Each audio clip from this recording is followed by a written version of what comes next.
Covid ബാധിതരുടെ എണ്ണം ദിനംപ്രതി വർദ്ധിച്ചു വരുന്നൊരു സാഹചര്യമാണുള്ളത്. ഇന്ന് 141 പേർക്കാണ് കോവിഡ് ബാധ സ്ഥിരീകരിച്ചത്. ഇന്നലെ അത് 138 കഴിഞ്ഞ ഒരു 5 ദിവസത്തെ കണക്കെടുത്താൽ വെള്ളി 118, ശനി 127, ഞായർ 133 ഈ തരത്തിലാണ് ഉള്ളത്. അപ്പോൾ ഇതിൻ്റെ മറ്റൊരു പ്രത്യേകത എല്ലാ ദിവസവും 100-ൽ കൂടുതലാണ്. ഇന്നൊരു മരണവുമുണ്ടായി. കൊല്ലം മയ്യനാട് സ്വദേശി വസന്തകുമാറാണ് മരിച്ചത്. അദ്ദേഹം ഡൽഹിയിൽ നിന്നും എത്തിയതായിരുന്നു. അദ്ദേഹത്തിൻ്റെ മരണത്തിൽ അനുശോചനം രേഖപ്പെടുത്തുന്നു. ഇപ്പോൾ സ്ഥിതി രൂക്ഷമാവുന്നു എന്നത് നാം കാണേണ്ടതുണ്ട്. ഇതോടൊപ്പം രോഗലക്ഷണങ്ങളില്ലാതെ രോഗബാധിതരാകുന്ന ചില കേസുകളുണ്ട്. ഉറവിടം കണ്ടെത്താനാവാത്ത ചില കേസുകളും ഉണ്ടായിട്ടുണ്ട്. ഇന്ന് 60 പേരാണ് രോഗമുക്തി നേടിയത്. ഇന്നത്തെ രോഗം ബാധിച്ചവരിൽ 79 പേർ വിദേശത്തു നിന്ന് വന്നവരാണ്. മറ്റ് സംസ്ഥാനങ്ങളിൽ നിന്ന് 52 പേർ. സമ്പർക്കം 9 പേര്. Health worker 1.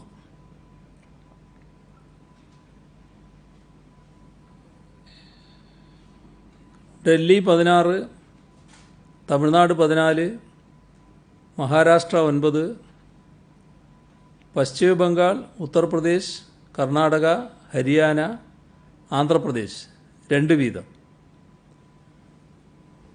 മധ്യപ്രദേശ്, മേഘാലയ, ഹിമാചൽ പ്രദേശ് 1 വീതം. ഇത്തരത്തിലാണ് മറ്റ് സംസ്ഥാനങ്ങളിൽ നിന്ന് വന്നവരുടെ കണക്ക്.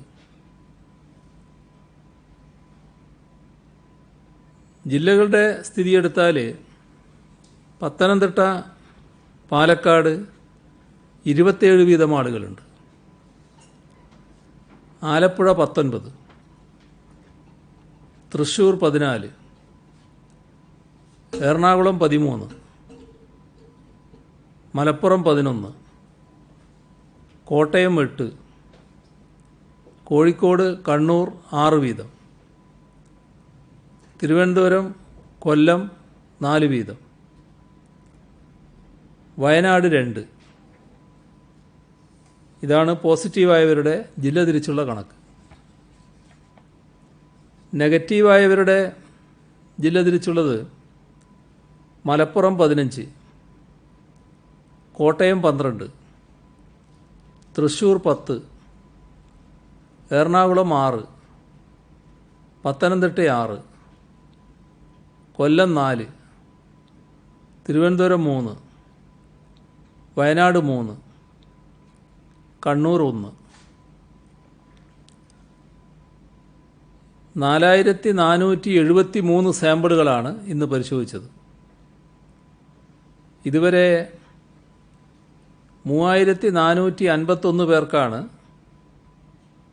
സംസ്ഥാനത്ത് രോഗം സ്ഥിരീകരിച്ചത്. ഇപ്പോൾ ചികിത്സയിലുള്ളത് 1620 പേരാണ്. 1,50,196 പേരാണ് നിരീക്ഷണത്തിലുള്ളത്. 2206 പേരാണ് ആശുപത്രികളിൽ. ഇന്ന് 275 പേരെ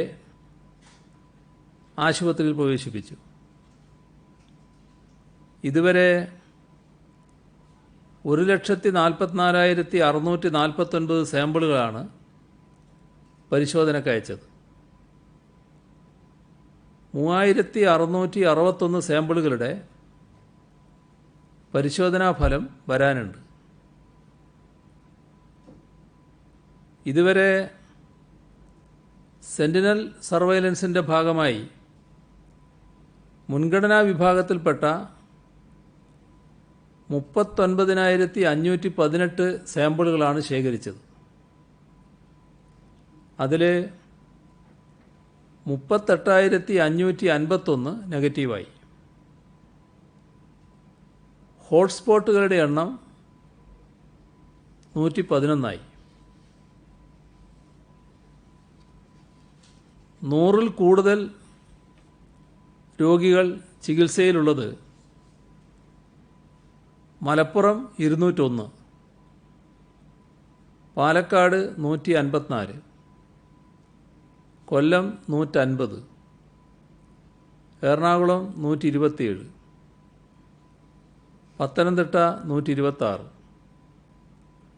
കണ്ണൂർ 120, തൃശ്ശൂർ 113, കോഴിക്കോട് 107, കാസർഗോഡ് 102. ഇത്രയും ജില്ലകളാണ്. മെയ് 4 ശേഷം റിപ്പോർട്ട് ചെയ്ത 2,811 കേസുകളിൽ 2,545 പേർ മറ്റ് രാജ്യങ്ങളിൽ നിന്നോ സംസ്ഥാനങ്ങളിൽ നിന്നോ വന്നവരാണ്. ജൂൺ 15 മുതൽ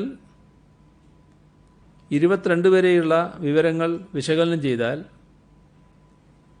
ആകെ രോഗികളിൽ 95% പുറത്തു നിന്ന് കേരളത്തിൽ വന്നവരാണ്.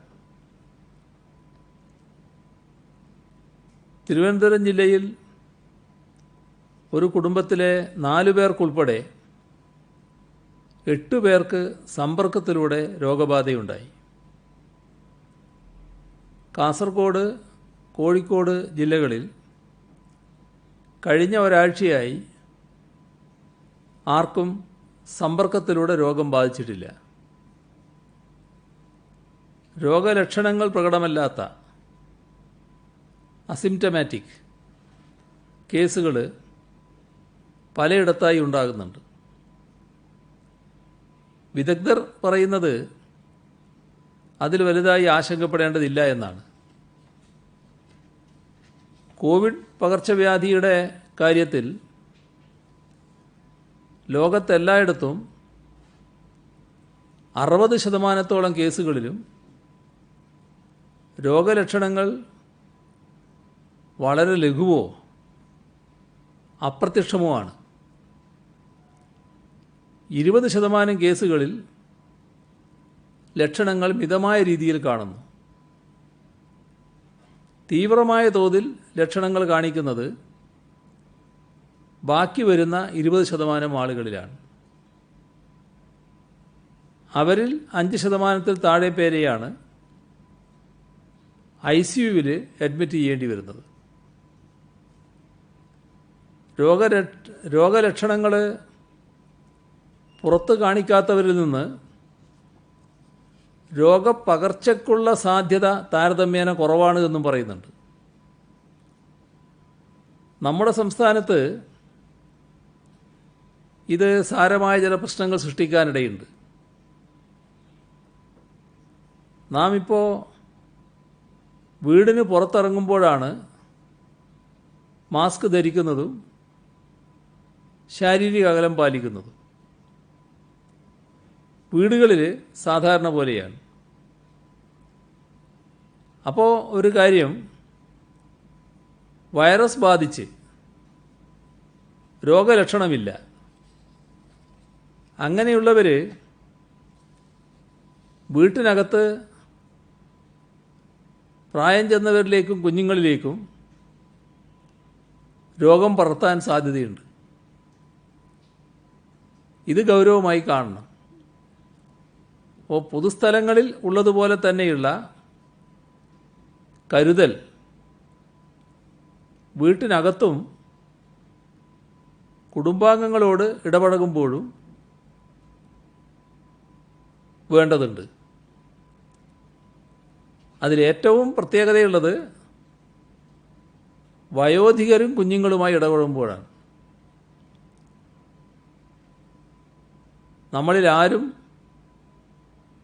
രോഗബാധിതരായേക്കാം എന്ന ധാരണയോടെയാണ് ഇടപെടേണ്ടത് എന്നർത്ഥം. ഇതിനേക്കാൾ കൂടുതൽ ഗൗരവതരമായ പ്രശ്നമാണ് രോഗത്തിൻ്റെ ഉറവിടം കണ്ടെത്താൻ പറ്റാത്ത കേസുകൾ. അത് സമൂഹ വ്യാപനത്തിലേക്കുള്ള സൂചനയാണ്. ഇന്ത്യ മൊത്തമായി എടുത്താൽ ഉറവിടം കണ്ടെത്താനാകാത്ത കേസുകൾ 40%-ലധികമാണ്. കേരളത്തിലത് 2%-ലും താഴെയാണ്. ബാക്കി 98% കേസുകളിലും നമുക്ക് സോഴ്സ് കണ്ടെത്താനായിട്ടുണ്ട്. രോഗബാധയുടെ ഉറവിടം കണ്ടെത്താൻ പറ്റാത്ത സാഹചര്യങ്ങളിൽ കൃത്യമായ ഇൻ്റർവെൻഷൻ പ്രോട്ടോക്കോൾ നാം പാലിക്കുന്നുണ്ട്. ഉറവിടം അറിയാതെ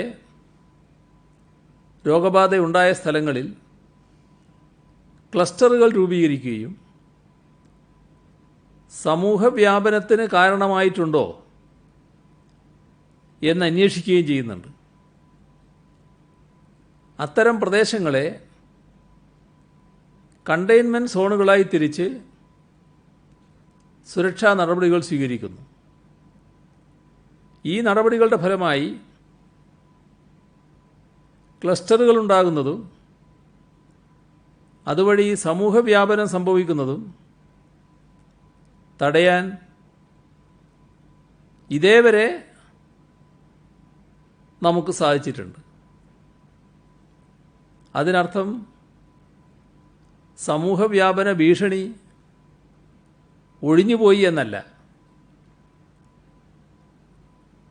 നാം കാണേണ്ടത് ഇവിടെ നമുക്ക് നിസ്സഹായരായി നിൽക്കാനാവില്ല. വ്യാപനത്തിൻ്റെ തോത് തടയാൻ സാധ്യമായ എല്ലാ മാർഗങ്ങളും തേടുകയാണ്. അതിൻ്റെ ഭാഗമായാണ് വിദേശ രാജ്യങ്ങളിൽ നിന്ന് വരുന്ന ആളുകളെ ടെസ്റ്റ് നടത്തി രോഗബാധിതരെയും രോഗമില്ലാത്തവരെയും വേർതിരിച്ചു കൊണ്ടുവരണമെന്ന ആവശ്യം നാം ഉയർത്തിയത്. പ്രധാനമന്ത്രിക്കുൾപ്പെടെ ഈ ആവശ്യം ഉന്നയിച്ച് സംസ്ഥാനം കത്തുകൾ എഴുതിയിരുന്നു. വിദേശ മന്ത്രാലയത്തിനും തുടർച്ചയായി കത്തെഴുതി. അതിൻ്റെ അടിസ്ഥാനത്തിൽ ഗൾഫ് രാജ്യങ്ങളിൽ വിമാനയാത്രികരെ ടെസ്റ്റ് ചെയ്യുന്നതുമായി ബന്ധപ്പെട്ട്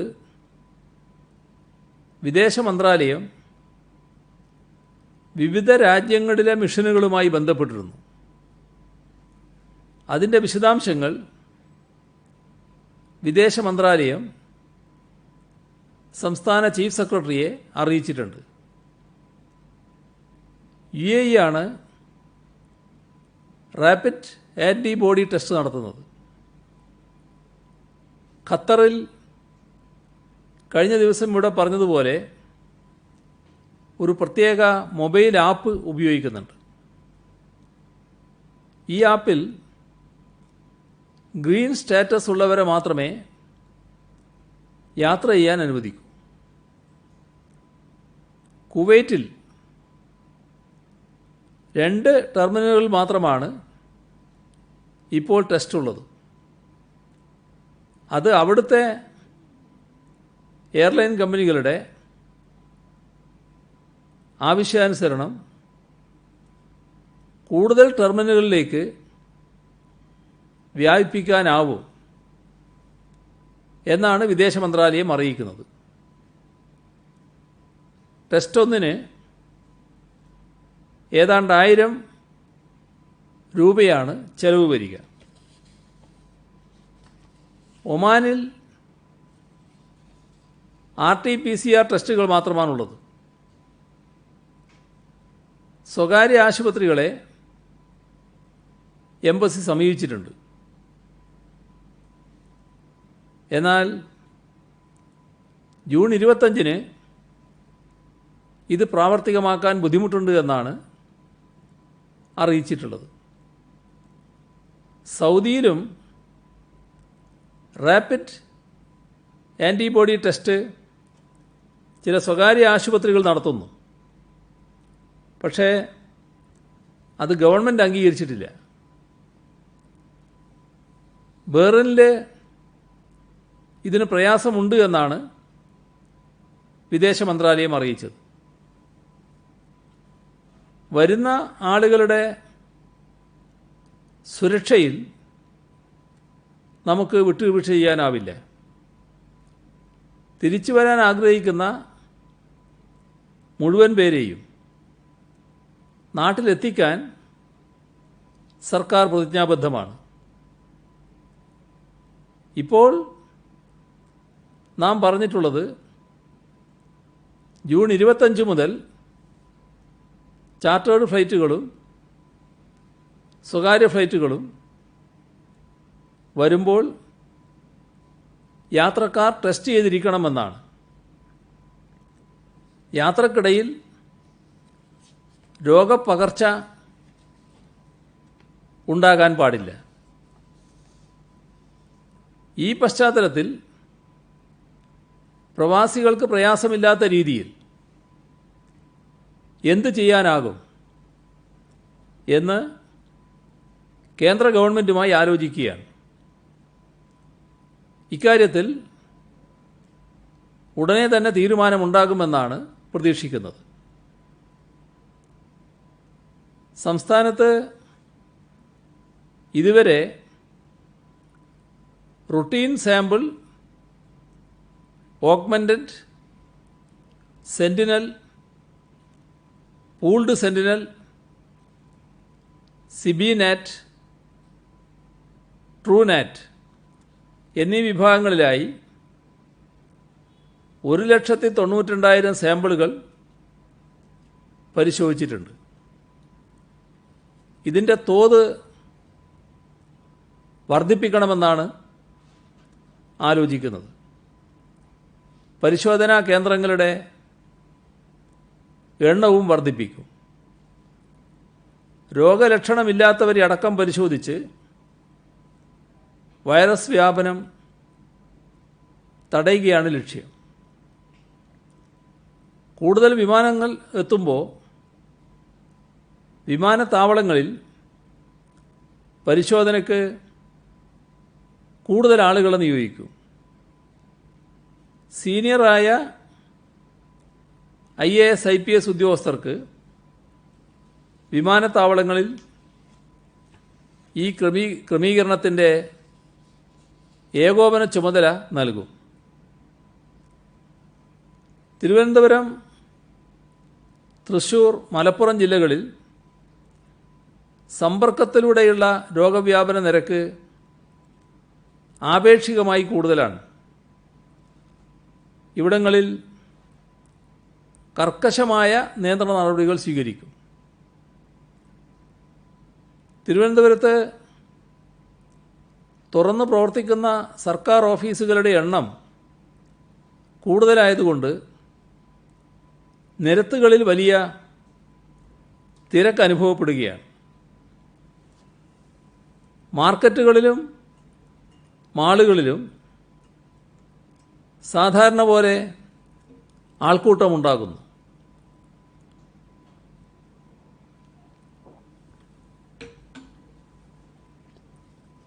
കോവിഡ് ബാധിച്ച് അഭിനയിക്കാൻ പോയ ആളുകളും ഇവിടെ തന്നെയാണ്. പനിയുണ്ടായിട്ടും ചുറ്റിക്കറങ്ങി എന്നാണ് പറയുന്നത്. ഇതൊക്കെ നാം അറിയാതെ നമുക്ക് ചുറ്റും രോഗം സഞ്ചരിക്കുന്നു എന്നതിൻ്റെ തെളിവാണ്. നഗരത്തിൽ ശക്തമായ നിയന്ത്രണ നടപടികൾക്ക് നിർദ്ദേശം നൽകിയിട്ടുണ്ട്. ഓഫീസുകളിലെ പൊതുജന സന്ദർശനങ്ങൾ ഒഴിവാക്കുക തന്നെ വേണം. ഇത് വില്ലേജ് ഓഫീസ് മുതൽ സെക്രട്ടേറിയറ്റ് വരെ ബാധകമാണ്. രോഗം ബാധിക്കാതിരിക്കാൻ ഏറ്റവും കൂടുതൽ ശ്രദ്ധ വേണ്ടത് അവരവരുടെ ഭാഗത്തുനിന്ന് തന്നെയാണ്. ഓരോരുത്തരും അവരവരുടെ സംരക്ഷകരാവണം. പ്രതിരോധമാണ് പ്രധാനം. ബ്രേക്ക് ദ ചെയിൻ എന്നതിന് നിയന്ത്രണത്തിൻ്റെ ചങ്ങല പൊട്ടിച്ചെറിയുക എന്നല്ല അർത്ഥം. രോഗവ്യാപനത്തിൻ്റെ ചങ്ങല കണ്ണികളാണ് പൊട്ടിച്ചെറിയേണ്ടത്. ആരോഗ്യ പ്രവർത്തകരുടെ ക്ഷാമം ഉണ്ടാകാതിരിക്കാൻ നടപടിയെടുക്കും. അവസാന വർഷ മെഡിക്കൽ വിദ്യാർത്ഥികൾക്ക് ക്ലിനിക്കൽ പോസ്റ്റിംഗ് കൊടുക്കും. ലോക്ക്ഡൗണിൽ ഇളവ് വരുത്തിയപ്പോൾ ബ്യൂട്ടി പാർലറുകളൊക്കെ തുറന്നിട്ടുണ്ട്. എന്നാൽ ആരോഗ്യ സുരക്ഷാ മാനദണ്ഡങ്ങൾ പല സ്ഥാപനങ്ങളിലും പാലിക്കുന്നില്ല എന്ന റിപ്പോർട്ടാണുള്ളത്. ഇവ പാലിച്ചില്ലെങ്കിൽ കർശന നടപടിയുണ്ടാകും. ഇളവ് തുടരണോ എന്നത് തന്നെ പുനരാലോചിക്കേണ്ടതായി വരും. സ്വയം കരുതലെടുക്കുന്നതാണ് നല്ലത്. ഇതെല്ലാ മേഖലകൾക്കും ബാധകമാണ്. ലോക്ക്ഡൗണിൽ ഇളവ് നൽകുക എന്നതിന് രോഗം ഇവിടുന്ന് പോയി എന്നല്ല അർത്ഥം. ബസ്സുകളിലെയും മറ്റ് വാഹനങ്ങളിലെയും ശാരീരിക അകലം പാലിക്കാതെയുള്ള യാത്രക്കെതിരെയും കർശന നടപടിയുണ്ടാകും. നമ്മുടെ സംസ്ഥാനത്ത് കടലാക്രമണം തീരദേശത്ത് വലിയ പ്രതിസന്ധിയാണ് സൃഷ്ടിച്ചിട്ടുള്ളത്. തീരസംരക്ഷണ പ്രവർത്തനങ്ങൾക്ക് അടിയന്തര നടപടികൾ സ്വീകരിക്കും. ഇതിനായി 408 കോടി രൂപയുടെ പദ്ധതികൾക്ക് അംഗീകാരം നൽകിയിട്ടുണ്ട്. കിഫ്ബിയിൽ നിന്ന് 396 കോടി രൂപ ചെലവഴിക്കും. ഫിഷറീസ് വകുപ്പ് വഴി 82 കോടി രൂപ, ജലവിഭവ വകുപ്പിൻ്റെ 6 കോടി രൂപ ഇതാണ് ചെലവഴിക്കാൻ ഉദ്ദേശിക്കുന്നത്. കോവിഡ് ലോക്ക്ഡൗൺ പശ്ചാത്തലത്തിൽ ടെൻഡർ വിളിച്ച് കരാർ വെച്ച പദ്ധതികളടക്കം വൈകുകയാണ്. സമയബന്ധിതമായി പൂർത്തിയാക്കാൻ പ്രയാസമുണ്ടാകുന്നു. ഈ പശ്ചാത്തലത്തിൽ മൺസൂൺ കാലത്തെ തീരദേശ സംരക്ഷണത്തിനുള്ള അടിയന്തര ഇടപെടലിനായി 10 ജില്ലകളിലെ കലക്ടർമാർക്ക് 2 കോടി രൂപ വീതം അനുവദിക്കും. ഈ അടിയന്തര സഹായം ഉടനെ കൈമാറും. കോവിഡ്-19 മഹാമാരി സൃഷ്ടിക്കുന്ന പ്രതിസന്ധികൾക്കിടയിലും ജനങ്ങളുടെ ഭക്ഷ്യസുരക്ഷ ഉറപ്പുവരുത്താൻ സർക്കാർ ശ്രദ്ധാപൂർവം നിരന്തരം ഇടപെട്ടുകൊണ്ടിരിക്കുകയാണ്. നിരവധി പദ്ധതികൾ ഇതിനോടകം നടപ്പാക്കി. അംഗനവാടി കുട്ടികൾക്ക് പോഷകാഹാരങ്ങൾ വീട്ടിലെത്തിച്ചു നൽകി. ലോക്ക്ഡൗൺ കാലയളവിൽ റേഷൻ കടകളിലൂടെ ഭക്ഷ്യവിതരണം ഉറപ്പുവരുത്താൻ സാധിച്ചു. കടകളിൽ വരാൻ ബുദ്ധിമുട്ടുള്ളവർക്ക് വീടുകളിൽ ഭക്ഷ്യവസ്തുക്കൾ എത്തിച്ചു. ഇതിനു പുറമെ സൗജന്യ ഭക്ഷ്യക്കിറ്റുകളും വിതരണം ചെയ്തു. ഇതിൻ്റെയെല്ലാം തുടർച്ചയായി ഉച്ചഭക്ഷണ പദ്ധതിയിൽ ഉൾപ്പെട്ട കുട്ടികൾക്ക് ഭക്ഷ്യക്കിറ്റ് നൽകുന്ന പദ്ധതിയും നടപ്പാക്കാൻ പോവുകയാണ്. പ്രീ പ്രൈമറി മുതൽ 8ാം ക്ലാസ് വരെയുള്ള കുട്ടികൾക്ക് അരിയും പലവ്യഞ്ജനവും അടങ്ങിയ കിറ്റുകൾ വിതരണം ചെയ്യും. ചെറുപയർ, കടല, തുവരപ്പരിപ്പ്, പഞ്ചസാര, കറി പൗഡറുകൾ, ആട്ട, ഉപ്പ്, ഇത്തരത്തിൽ 9 ഇനങ്ങളാണ് അരിക്ക് പുറമേ നൽകുന്നത്. സർക്കാർ എയ്ഡഡ് വിദ്യാലയങ്ങളിലെ 26 ലക്ഷം വിദ്യാർത്ഥികൾക്ക് ഈ പദ്ധതിയുടെ പ്രയോജനം ലഭിക്കും. 81,37,00,000 രൂപ ഇതിനായി വകയിരുത്തി. ജൂലൈ ആദ്യവാരത്തോടെ കിറ്റുകൾ വിതരണം ചെയ്യും. ഓൺലൈൻ പഠനത്തിന് ആവശ്യമായ സാങ്കേതിക സൗകര്യങ്ങളില്ലാത്ത കുട്ടികളുണ്ട്. ആ കുട്ടികൾക്ക് സ്റ്റുഡൻറ് പോലീസ് കാഡറ്റ് പദ്ധതിയുടെ ആഭിമുഖ്യത്തിൽ എല്ലാ ജില്ലകളിലുമായി 1311 ടിവിയും 123 സ്മാർട്ട് ഫോണുകളും വിതരണം ചെയ്തു. 48 ലാപ്ടോപ്പുകളും 146 കേബിൾ കണക്ഷനും നൽകിയിട്ടുണ്ട്. ഏറ്റവും കൂടുതൽ ടി വി വിതരണം ചെയ്തത് കണ്ണൂരിലാണ്, 176 എണ്ണം. ഏറ്റവും കൂടുതൽ സ്മാർട്ട് ഫോൺ നൽകിയത് കൊച്ചി സിറ്റിയിലാണ്, 40 എണ്ണം.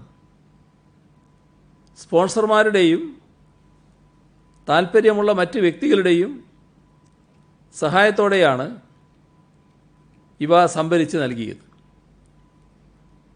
കോവിഡ് പ്രതിരോധത്തിന് പോലീസ് വളണ്ടിയർമാർ നൽകുന്ന സംഭാവന മാനിച്ച് എല്ലാ ജില്ലകളിലും അവരെ ആദരിക്കും. അപ്രിസിയേഷൻ സർട്ടിഫിക്കറ്റ് നൽകും. റോപ്പ്, റോട്ടറി പോലീസ് എൻഗേജ്മെൻറ്റ് എന്ന പേരിൽ പോലീസ് വളണ്ടിയർമാർക്ക് ധരിക്കാനായി ജാക്കറ്റുകൾ നൽകുന്ന പദ്ധതിയുമായി കേരളത്തിലെ റോട്ടറി ക്ലബ്ബുകൾ മുന്നോട്ട് വന്നിട്ടുണ്ട്. മാസ്ക് ധരിക്കാത്ത 4320 സംഭവങ്ങൾ സംസ്ഥാനത്ത് ഇന്ന് റിപ്പോർട്ട് ചെയ്തിട്ടുണ്ട്. ക്വാറന്റൈൻ ലംഘിച്ച 10 പേർക്കെതിരെ ഇന്ന് കേസ് രജിസ്റ്റർ ചെയ്തു. ദുരിതാശ്വാസ നിധിയിലേക്ക് സംഭാവനകൾ സ്ഥാപനങ്ങളും വ്യക്തികളും നൽകുന്നുണ്ട്. പുന്നപ്ര വടക്ക് ഗ്രാമപഞ്ചായത്ത് 10 ലക്ഷം രൂപ, വിരമിച്ച എയ്ഡഡ് കോളേജ് അധ്യാപകരുടെ കൂട്ടായ്മ സാന്ത്വം 2ാം ഗഡു 15,25,000 രൂപ, കുമ്പളം ഗ്രാമപഞ്ചായത്ത് 5 ലക്ഷം, വാട്ടർ അതോറിറ്റി കരാർ തൊഴിലാളി യൂണിയൻ CITU 2,55,820 രൂപ, bank of India pensioners and retirees association Kerala 2,10,000 രൂപ, CPIM കുന്നിക്കോട് ലോക്കൽ കമ്മിറ്റി 2,03,450 രൂപ, Kerala real estate regulatory authority അംഗം പ്രീത P. മേനോൻ 1,01,786 രൂപ, ചാത്തന്നൂർ MES കോളേജിലെ SFI യൂണിറ്റ് 1,66,182 രൂപ,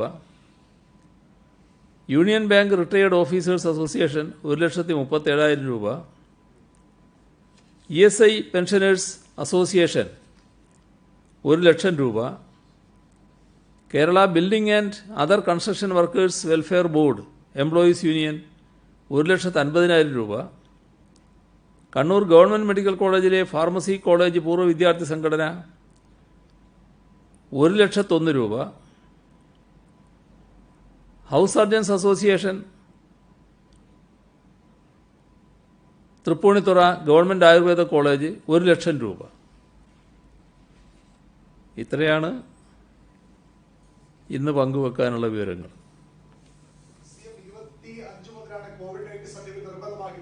ഇപ്പോൾ ഈ ട്രൂനാറ്റ് പരിശോധന നടക്കാത്ത സാഹചര്യത്തിൽ അതുവരെയുള്ളവർക്ക് വേണ്ടതാണോ, അല്ലെങ്കിൽ അത് പരിശോധനയുള്ള സംവിധാനങ്ങൾ വരുന്നവരെ പരിശോധന ഇല്ലാത്ത ആളുകളെ കൊണ്ടുവരാനാണ്? എന്താണ് അക്കാലത്തൊരു തീരുമാനം ഉണ്ടാകുന്നത്? ഇതിൽ ഞാൻ പറഞ്ഞല്ലോ, കേന്ദ്ര ഗവൺമെൻറ് കൃത്യമായി വിവരങ്ങൾ നൽകിയിട്ടുണ്ട്.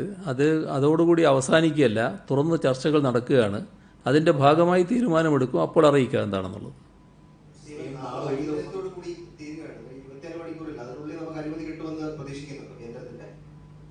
അല്ല, ഞാനീ പറഞ്ഞതിൽ അതെല്ലാം അടങ്ങിയിട്ടില്ലേ? ആ ചർച്ച കഴിയട്ടെ, എന്നിട്ട് പറയാം.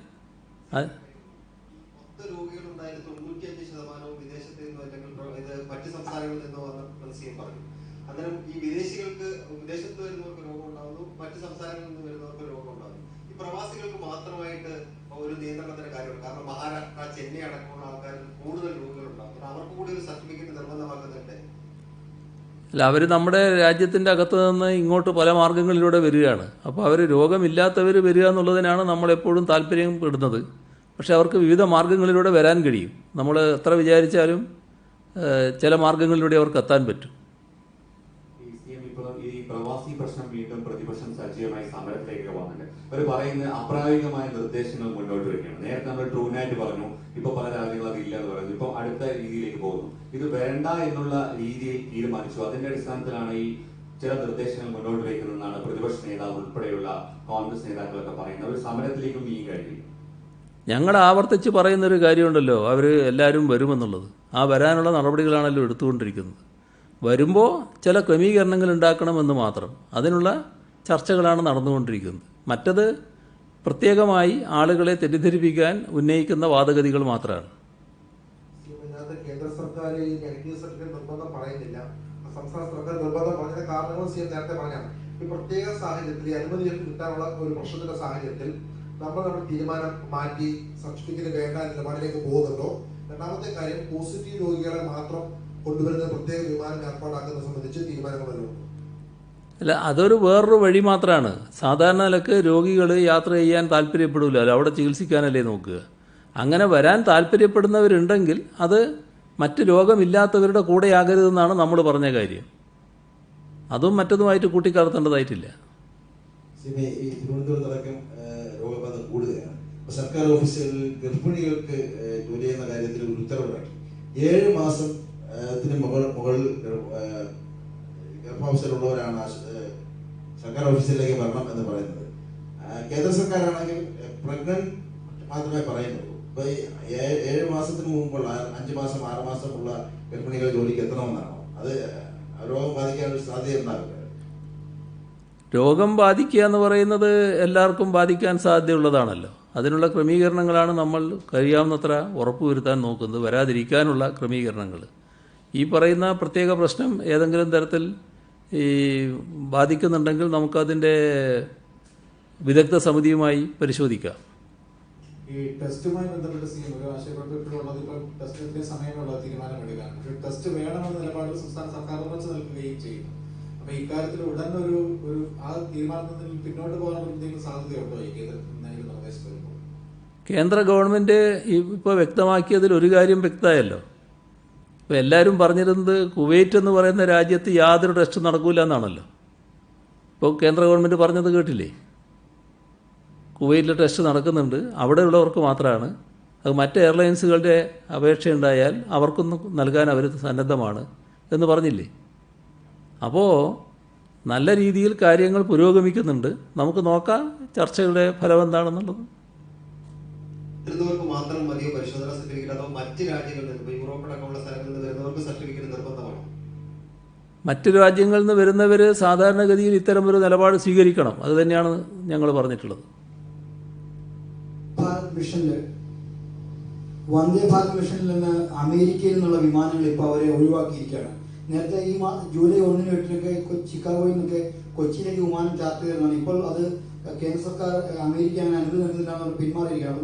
ധാരാളം ആളുകൾ അവിടെ നിന്ന് ടിക്കറ്റ് ബുക്ക് ചെയ്തവർക്കും മറ്റും ഇപ്പോൾ എന്ത് ചെയ്യണമെന്ന് അറിയാത്തൊരു ആശങ്കയിലാണ്. അപ്പോൾ അക്കാര്യത്തിൽ എന്തെങ്കിലും ഇടപെടൽ നടത്താൻ കഴിയുമോ?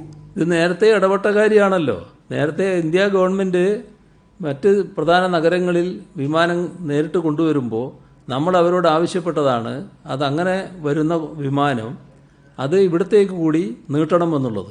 നമ്മുടെ കേരളത്തിലെ ഏതെങ്കിലും ഒരു വിമാനത്താവളത്തിലേക്ക് അത്തരം വിമാനങ്ങൾ ഇപ്പോൾ ബോംബെയോ ബാംഗ്ലൂരോ അങ്ങനെ ഏതെങ്കിലും പ്രധാന സിറ്റികളിലേക്ക് വരുന്ന വിമാനങ്ങൾ ഇങ്ങോട്ടേക്ക് നീട്ടണമെന്ന് ആവശ്യപ്പെട്ടുകൊണ്ട് നേരത്തെ കത്തയച്ച വിവരം ഞാൻ തന്നെ പറഞ്ഞതാണല്ലോ. അത് സംസ്ഥാന ഗവൺമെൻറ് ആവശ്യം ഉന്നയിച്ചുകൊണ്ടേയിരിക്കുകയാണ്. ഒഴിവാക്കുന്നു. ഈ വന്ദേ ഭാരത് മിഷനുമായി ബന്ധപ്പെട്ടുള്ള കാര്യമാണ്. ഒന്നും കേട്ടില്ല. വന്ദേ ഭാരത് മിഷനിൽ നിന്നും അമേരിക്കയിൽ നിന്നുള്ള വിമാനങ്ങൾ ഒഴിവാക്കുന്നു. അപ്പം അവിടെ അതേപറ്റിയാണ് ഇപ്പോൾ ചോദിച്ചത്. അതെ, അതിന് തന്നെയാണ് ഞാൻ പറയുന്നത്. ഇന്ത്യ ഗവൺമെൻറ് ഇപ്പോൾ വിമാനങ്ങൾ കൊണ്ടുവരുന്ന കാര്യത്തിൽ മറ്റ് രാജ്യങ്ങളിൽ നിന്ന് വരുമ്പോൾ ബോംബെ ബാംഗ്ലൂർ മുതലായ നഗരങ്ങളിലേക്ക് വരുന്നുണ്ട്.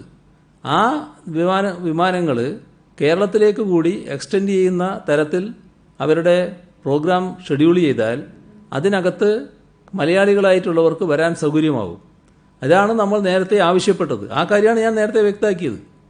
സിഎം ആദ്യം പറഞ്ഞപ്പോൾ ഈ മറ്റ് സംസ്ഥാനങ്ങളിൽ വരുന്നവരുടെ കണക്ക് പറഞ്ഞു. ഇപ്പൊ 52 പേര് ഇതര സംസ്ഥാനത്ത് വന്നവരുടെ ഓരോ സംസ്ഥാനം തിരിച്ച് സിഎം പറഞ്ഞിരുന്നു.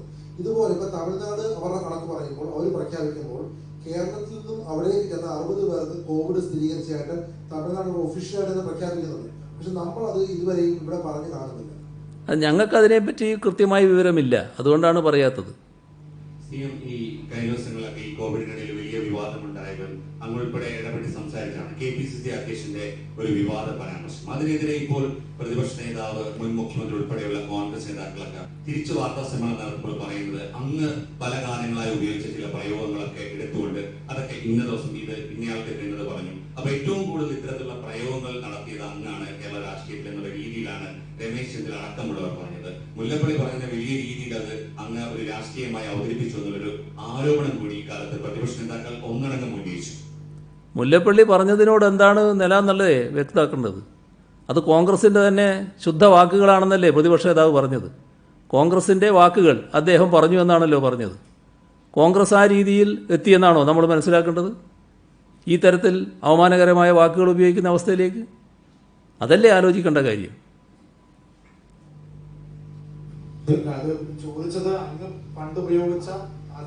അതിനെല്ലാം അന്നേ ഞാൻ മറുപടി പറഞ്ഞിട്ടുണ്ട്.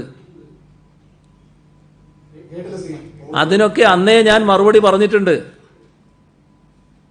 ഇപ്പൊ ഇതിനകത്ത് ഇത്രയും പറയാനുള്ള പ്രധാനപ്പെട്ട കാരണം ഈ പ്രവാസി വിഷയം, വൈദ്യുതി ചാർജ് പ്രശ്നം, ഇതിലൊക്കെ സ്പ്രിംഗ്ലർ അടക്കമുള്ള വിവാദങ്ങൾ സജീവമായി ഉന്നയിക്കുമ്പോഴുള്ള അമർഷവും അതാണ് സിഎം ഇത്രയും പ്രതിപക്ഷത്തിനെതിരെ ആഞ്ഞടിക്കാനുള്ള കാരണമെന്നാണ് പ്രതിപക്ഷ നേതാക്കളൊക്കെ പറയുന്നത്. മലയാള മനോരമക്ക് അതായിരിക്കില്ലല്ലോ. ഇവിടെ വിവേകമുള്ള ഏതൊരാളും ഇത്തരം കാര്യങ്ങളെ അപലപിക്കാൻ തയ്യാറായിട്ടുണ്ട്. വേണ്ടാത്ത കാര്യങ്ങൾക്ക് വക്കാലത്തെടുക്കാൻ നമ്മൾ തയ്യാറാകരുത് കേട്ടോ. സിഎം ശ്രദ്ധിക്കുന്നുണ്ടോ? സിഎമ്മിനെതിരെ സൈബർ സ്പേസിൽ സിഎം പറഞ്ഞ വാക്കുകൾ പണ്ട് മുതലേ ഓരോ രാഷ്ട്രീയ നേതാക്കൾ NK പ്രേമേന്ദ്രൻ ഉൾപ്പെടെ വിളിച്ച വാക്കുകൾ എടുത്തിട്ട് സൈബർ കോൺഗ്രസ് ആകട്ടെ സിഎമ്മിനെതിരെ വലിയ പടയൊരുക്കം അവിടെ നടക്കുന്നുണ്ട്. അപ്പൊ സിഎം ഇക്കാര്യം വാക്കുകളൊക്കെ പറഞ്ഞിരുന്നു. അപ്പൊ സിഎമ്മിന് മുല്ലപ്പള്ളിയെ വിമർശിക്കാൻ യാതൊരു യോഗ്യതയും ഇല്ലെന്നാണ് അവർ ഉന്നയിക്കുന്ന വിമർശനം. ഞാൻ ഉന്നയിച്ച കാര്യം എന്താ? ഈ നാടാകെ ഒന്നിച്ചൊരു പോരാട്ടം നടത്തുന്നു. ആ ഒന്നിച്ച് നടത്തുന്ന പോരാട്ടം നമ്മുടെ നാട്ടിൻ്റെ ഒരു ദുരന്തത്തിനെതിരായിട്ടാണ്. ജനങ്ങളാകെ ഒന്നിച്ച് പോരാടുന്നു. ആ പോരാട്ടത്തിന് നേതൃത്വം കൊടുക്കുന്ന ഒരു മന്ത്രിയെ അതിൽ നിന്ന് വേർതിരിച്ച് നിർത്തി ആക്ഷേപിക്കുന്ന ഹീനമായ പദപ്രയോഗങ്ങൾ ഉപയോഗിച്ച് ആക്ഷേപിക്കുന്ന നില വന്നു. അങ്ങേയറ്റം അപഹസിക്കുന്ന നില വന്നു. എന്താണ് അതിൻ്റെ ഉദ്ദേശം? അതിനെയാണ് ഞാൻ വിമർശിച്ചത്. അതാണോ മറ്റുള്ളതുമായിട്ട് ബന്ധപ്പെടുത്തി പറയാനുള്ളത്? നേരത്തെയുള്ള പദപ്രയോഗങ്ങൾ ഇത് തമ്മിൽ താരതമ്യം ചെയ്യാൻ പറ്റാത്ത രീതിയിൽ അത്രയും മോശമാണെന്നല്ലേ? എങ്ങനെ? അല്ല, നേരത്തെ പറഞ്ഞ പദപ്രയോഗങ്ങളും ഇതും തമ്മിൽ താരതമ്യം ചെയ്യാൻ പറ്റാത്ത രീതിയിലാണ്. ഈ ഒരു സമയമായതുകൊണ്ടാണ് ഈ പ്രശ്നം. അങ്ങനെയാണോ? നേരത്തെ പറഞ്ഞ ഏത് പദപ്രയോഗമാണ് നിങ്ങൾ പറയുന്നത്? ഇവിടെ മുല്ലപ്പള്ളി രാമചന്ദ്രൻ എന്ന KPCCയുടെ പ്രസിഡന്റ് KPCC പ്രസിഡന്റ് സ്ഥാനത്ത് ഇരുന്നു കൊണ്ട് പറഞ്ഞ കാര്യങ്ങൾ അത്യന്തം ഹീനമായ കാര്യമാണെന്ന് നമ്മുടെ നാട്ടിലെ ചിന്തിക്കുന്നവരെല്ലാം പറയുന്നു. അതിൽ ഞാൻ ഉറച്ചു നിൽക്കുന്നു എന്ന് അദ്ദേഹം പറയുന്നു. അതിനുശേഷം KPCC പ്രസിഡന്റിൻ്റെ വാക്കുകൾ കോൺഗ്രസിൻ്റെ വാക്കുകളാണ് എന്ന് പ്രതിപക്ഷ നേതാവ് പറയുന്നു. അതാണ് കോൺഗ്രസിൻ്റെ വാക്കുകൾ എന്ന രീതിയിൽ പറയുന്നു. അതിനെയാണോ നമ്മൾ അംഗീകരിക്കേണ്ടത്? അതല്ലേ കാണേണ്ടത്? സിനിമയുടെ ഒരു ചരിത്ര സിനിമയുമായി ബന്ധപ്പെട്ട് ചില കോലാഹലങ്ങൾ നടക്കുന്ന ശ്രദ്ധയപ്പെട്ടിട്ടുണ്ട്. വാര്യംകുന്നത്ത് കുഞ്ഞഹമ്മദ് ഹാജിയുടെ ചരിത്ര സിനിമയാക്കാൻ ഒരുങ്ങുമ്പോൾ അതിനെതിരെ ഹിന്ദു ഐക്യവേദി അടക്കമുള്ള ആളുകൾ രംഗത്ത് വന്നു. അങ്ങോട്ടും ഇങ്ങോട്ടുള്ള പലതരത്തിലുള്ള പോർവിളികളും മറ്റും നവമാധ്യമങ്ങളിലൂടെ മറ്റും നടക്കുന്നു. ഇത് എന്താണ് CM-ന്റെ അഭിപ്രായം? ശ്രദ്ധയപ്പെട്ടതാണോ? വാര്യംകുന്നത്ത് കുഞ്ഞഹമ്മദ് ഹാജി എന്ന് പറയുന്നത് നമ്മുടെ നാട്ടിൽ ധീരമായ രീതിയിൽ ബ്രിട്ടീഷ് സാമ്രാജ്യത്തിനെതിരെ പടപൊരുതിയ ഒരു പടനായകനാണ്. അത് ഈ വിവാദം എൻ്റെ ശ്രദ്ധയിലില്ല, പക്ഷെ അതൊരു പടനായകനാണ് എന്ന് നമ്മൾ ഓർക്കണം. അദ്ദേഹത്തെ ആദരിച്ചുകൊണ്ട് തന്നെയാണ് കേരളം എല്ലാ കാലത്തും പോയിട്ടുള്ളത്. അതിനകത്ത് വേറെ വർഗീയ ചിന്തയുടെ ഭാഗമായിട്ട് എന്തെങ്കിലും വരുന്നുണ്ടോ എന്നുള്ളത് എനിക്കറിയില്ല. അപ്പോൾ നമുക്ക് ഈ കോവിഡിന്റെ ഈ ഒരു നേരത്തെ പ്രതിപക്ഷത്തിന്റെ ഒരു ആരോപണം കൂടി അവർ ഉന്നയിക്കുന്നത് ഈ കോവിഡിൽ രാഷ്ട്രീയം കലർത്തുന്നത് സർക്കാരാണ്. ഇപ്പൊ പല അങ്ങ് നേരത്തെ പറയേണ്ട ചില സമരങ്ങളിൽ തിക്കി UDF നേതാക്കൾ വന്നു. അതിനൊരു മറുപടി പ്രതിപക്ഷ നേതാവ് പറയുന്നത് കുഞ്ഞനന്ദന്റെ സംസ്കാര ചടങ്ങിൽ 2000-ഓളം പേർ പങ്കെടുത്തു, അതിനെ അപലപിച്ചില്ല, അതിൽ കേസ് ഉണ്ടാവില്ല. ഇതിലൊക്കെ ഈ കോവിഡ് കാലത്തെ കേസുകൾക്കൊക്കെ തന്നെ പ്രതിപക്ഷ നേതാക്കൾക്കെതിരെ മാത്രമാണ്, അവരുടെ പാർട്ടിക്കെതിരെ മാത്രമാണ് എന്നൊരു ആക്ഷേപം കൂടി അവർ ഉന്നയിക്കുന്നത്. അതിപ്പോൾ ഇന്നലെയോ മെനയാന്നോ മറ്റോ ഒരു ഫാദർ കിണറ്റിൽ വീണ് മരിച്ചില്ലേ? അപ്പോൾ അവിടെ ധാരാളം ആളുകൾ ചെന്ന് ചാടുന്ന നിലയുണ്ടായല്ലോ, ചെന്ന് കാണുന്ന നിലയുണ്ടായല്ലോ. ഇത്തരം ഘട്ടങ്ങളിൽ ആളുകൾ കൂടാതിരിക്കുക എന്നുള്ളത് വളരെ പ്രധാനമാണ്. പക്ഷേ നമ്മുടെ നാടിൻ്റെ ഒരു സംസ്കാരമനുസരിച്ച്, നേരത്തെയുള്ള ശീലമനുസരിച്ച് മരണപ്പെട്ടു എന്നൊക്കെ കേട്ടാൽ എല്ലാവരും അവിടെ ഓടിയെത്തുന്നൊരു നിലയുണ്ട്. കഴിയാവുന്നത്ര ഒഴിഞ്ഞു നിൽക്കാൻ ശ്രമിക്കുക എന്നുള്ളത് പൊതു അഭ്യർത്ഥനയായിട്ട് എല്ലാ കാലത്തും നമ്മൾ പറയുന്നതാണ്. അതും ഇതും ഒന്നാണോ? നിങ്ങളൊരു മരണസ്ഥലത്ത് പോയിട്ടുള്ള ഒരു സംഭവത്തെ ഈ നേതാക്കന്മാരായിട്ടുള്ളവർ ഇങ്ങനെ തിക്കി നിങ്ങളുടെ മുമ്പിൽ പ്രത്യക്ഷപ്പെടുന്നത്, അതാണോ അനുകരണീയമായ മാതൃക? അതല്ലേ ഒഴിവാക്കേണ്ടത്? ഈ സ്പ്രിംഗ്ലർ, പമ്പെന്ന മണലെടുപ്പ് തുടങ്ങി ഈ കോവിഡ് കാലത്ത് സർക്കാർ കൊള്ള നടത്തുന്നുവെന്നും അതിനെല്ലാം തടയിട്ടത് പ്രതിപക്ഷമാണെന്നും കഴിഞ്ഞ ദിവസങ്ങളിൽ പ്രതിപക്ഷ നേതാവ് പറഞ്ഞു. ഇതിലെന്തെങ്കിലും വാസ്തവമുണ്ടോ? ഇതെല്ലാം എത്രയോ തവണ പറഞ്ഞ കാര്യങ്ങൾ നിങ്ങൾക്ക് പിന്നെയും അത് ചർച്ച ചെയ്യണം എന്ന് എന്തുകൊണ്ടാണ് തോന്നുന്നത് എനിക്ക് മനസ്സിലാകുന്നില്ല. ഇവിടെ നാം കാണേണ്ടത് സ്പ്രിംഗ്ലർ എന്ന് പറയുന്ന ഏർപ്പാടുകൾ വന്നത് നമ്മുടെ നാട്ടിൽ ഒരു മഹാദുരന്തത്തെ നേരിടാൻ ആവശ്യമായ ഡാറ്റാ ശേഖരണം വേണം. അത് കൃത്യമായി നടപ്പാക്കാൻ പറ്റണം. നമ്മൾ എവിടത്തേക്ക് പോകുന്നു എന്നുള്ളതാണ്. അതിനു വേണ്ടിയുള്ള തയ്യാറെടുപ്പാണ്. ആ തയ്യാറെടുപ്പിൻ്റെ ഭാഗമായാണ് കാര്യങ്ങൾ നടന്നത്. അതാണ് നമ്മൾ വേർതിരിച്ചറിയേണ്ടത്. പമ്പയിലെ മണലെന്ന് പറയുന്നത് അവിടെ നിന്ന് എടുക്കേണ്ടതാണ് എന്ന് എല്ലാ കാലത്തും ചിന്തിച്ചുകൊണ്ടിരിക്കുന്ന കാര്യമാണ്. അതിൻ്റെ ഭാഗമാണ് അവിടെ മണലെടുത്തുകൊണ്ടിരിക്കുന്നത്. അതെടുക്കാത്തതായിരുന്നു വിമർശനമായിട്ട് നേരത്തെ വന്നത്. അപ്പോൾ ഭൂമി ഏറ്റെടുക്കാൻ സർക്കാർ അനുമതി നൽകി. ഏത് രീതിയിലാണ് ഭൂമി ഏറ്റെടുക്കുന്നത്? അവർക്ക് എത്ര തുക നൽകാനുള്ള തീരുമാനമുണ്ടോ? അതെങ്ങനെയാണ് അതിന്റെ കാര്യം? അതിൻ്റെ നടപടിക്രമങ്ങൾ വരാനിരിക്കുന്നല്ലേ ഉള്ളൂ. നടപടിക്രമങ്ങൾ വരണ്ടേ? ഇതിൻ്റെ ഒരു പൊതുവിൽ എന്താണ് സമീപനമെന്ന് വ്യക്തമാക്കിയതല്ലേ ഉള്ളൂ. മറ്റ് നടപടിക്രമങ്ങൾ വരുമല്ലോ. പണം കൊടുത്താണോ? കാരണം പണം കൊടുക്കുന്നതിന്റെ അഴിമതി എന്ന് പറയുന്നത് VM സുധീരന്റെ വാർത്താ സമ്മേളനത്തിൽ ഉണ്ടായിരുന്നു. അതൊക്കെ സാങ്കേതികമായി ഏറ്റവും സുരക്ഷിതമായ മാർഗത്തിലൂടെ മാത്രമേ എടുക്കൂ. അതിനെപ്പറ്റി ഒരാശങ്കയും ഉണ്ടാകേണ്ടതില്ല.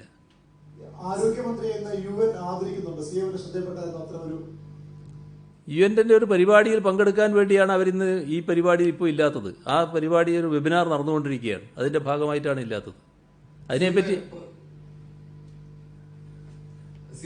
പ്രതിപക്ഷം ഈ കാലത്ത് കോവിഡ് കാലം ഒരു സുവർണാവസരമാക്കി നടത്തുന്ന വൻകൊള്ള അത് ചൂണ്ടിക്കാണിക്കുന്നതാണ് പ്രതിപക്ഷത്തോടുള്ള അമർഷം എന്നാണ് പ്രതിപക്ഷ നേതാവ് ചൂണ്ടിക്കാട്ടിയത്.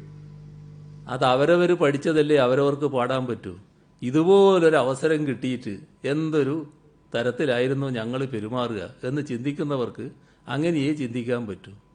ഞങ്ങൾ പഠിച്ചത് ആ കളരിയിൽ നിന്നല്ല. ഞങ്ങൾ പഠിച്ചത് കോവിഡ് ദുരന്തം എന്നത് ദുരന്തമാണ്, നമ്മുടെ നാട്ടിലെ മനുഷ്യരെയാകെ ബാധിക്കുന്ന ഒന്നാണ്. ആരും അതിനിരയാകാതിരിക്കണം. കഴിയാവുന്നത്ര ആളുകളെ എല്ലാം രക്ഷിക്കാനാവണം. അതിന് നമ്മളെല്ലാം ഒന്നിച്ചു നിൽക്കണം. അതിനുതകുന്ന നടപടികളാണ് ഞങ്ങൾ നോക്കിക്കൊണ്ടിരിക്കുന്നത്. അതിലെവിടെയും കൊള്ളയുടെ ഒരു ഭാഗമില്ല. അവരവർ പഠിച്ച കാര്യങ്ങൾ അവരവർ പാടുന്നു എന്ന് മാത്രമേ ഉള്ളൂ. മുഖ്യമന്ത്രി സൈബർ ഗുണ്ടയുടെ നിലവാരത്തിലേക്ക് തരം താഴരുത് എന്നും പ്രതിപക്ഷ നേതാവ് ആരോപിച്ചിരുന്നു. അതിനെന്താ ഞാൻ പറയേണ്ടത്? ഞാൻ എന്ത് മറുപടി പറയണമെന്നാണ് നിങ്ങൾ പ്രതീക്ഷിക്കുന്നത്?